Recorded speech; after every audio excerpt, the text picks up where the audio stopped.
There are less than 8 weeks left in the current schedule of negotiations between the United States, Canada, and Mexico over NAFTA, the North American Free Trade Agreement.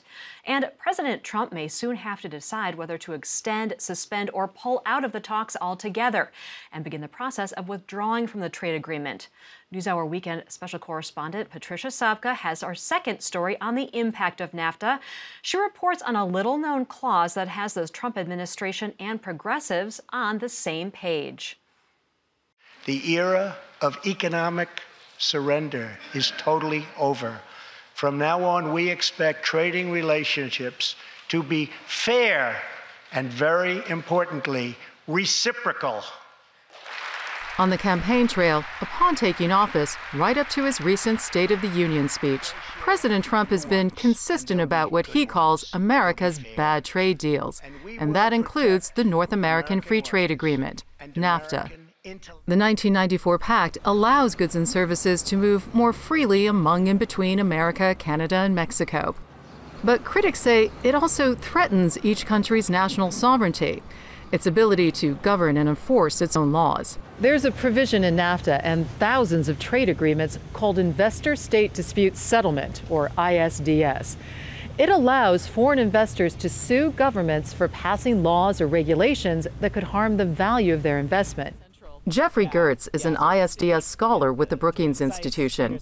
He says ISDS was created in the 1960s to protect foreign investors from governments taking control of their assets. If you think back to original ISDS, the kinds of disputes they often had in mind was, a nationalist government coming in and saying, foreign investors, we are taking over this mine, it is ours, we're kicking out of the country, we might be throwing you in jail. Today, a growing chorus of critics say companies are often using ISDS for a very different purpose. One of them is an oil and gas company called Lone Pine Resources. It had plans to begin fracking in Quebec, Canada. 7 years ago, citizens turned out by the thousands in Montreal to demand an end to all fracking in Quebec for at least a generation. Lone Pine, meanwhile, had obtained permits to begin drilling beneath the St. Lawrence River. The protests culminated in Montreal following a march of more than 400 miles from small town to garner support and get the attention of the Canadian government. The march was organized by this man, grassroots activist Philippe Duhamel. They had plans to drill 12,000 wells around this area, the St. Lawrence Valley in Quebec. I took out my savings to organize it because there was this urgency and no time to fundraise. So you spent your own money to organize the Citizens March? Yeah, and a few other people, including my father. When we got to Montreal, faces are pure light, pure delight. Because again, you can feel that history is on your side and you're winning. As the protesters converged on downtown Montreal, the activists did win a partial victory. The Quebec government adopted and later passed a bill that temporarily banned fracking beneath the St. Lawrence River. To the protesters, it may have seemed like their victory was sealed, but it marked the beginning of a much bigger fight. That's because oil and gas firm Lone Pine Resources lost its permits to frack beneath the St. Lawrence. So it decided to use NAFTA's Investor-State Dispute Settlement provision to fight back. It could do that because, though it's based in Canada, Lone Pine is incorporated in Delaware, which technically makes it a foreign investor. And under ISDS, foreign investors can sue national governments for damages. So Lone Pine sued Canada. Lone Pine had received no compensation for the money it had spent obtaining its permits, or for the potential profits it hoped to reap. So in 2012, the company filed a lawsuit, claiming the act which revoked its permits was a clear violation of Canada's obligations under NAFTA. 6 years on, the case is still pending, and the company is seeking roughly $90 million in damages. But these investor-state disputes don't play out openly in a domestic court. They're arbitrated behind closed doors by a tribunal of corporate lawyers. And whatever they decide is final. In a statement to NewsHour Weekend, Lone Pine's legal counsel said, quote, Lone Pine's argument is that the government acted for political expediency rather than environmental protection. Duhamel is outraged by the suit, which he says impinges on Canada's right to protect its environment by allowing a foreign investor to potentially undermine the government's ability to determine its own laws. This investor has rights that are supranational. When did that happen? When did we renege the power, our sovereignty?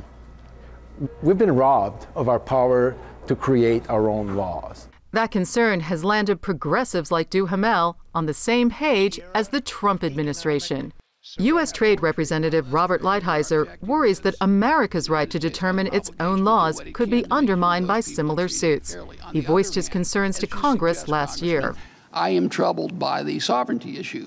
I'm troubled by the fact that anyone can overrule the United States Congress and the President of the United States when it's passed a law. That is troubling to me. Canada and Mexico don't appear to be as concerned as the Trump administration, and they reportedly want to keep and update NAFTA's ISDS provision. So do more than 100 U.S. business and industry associations.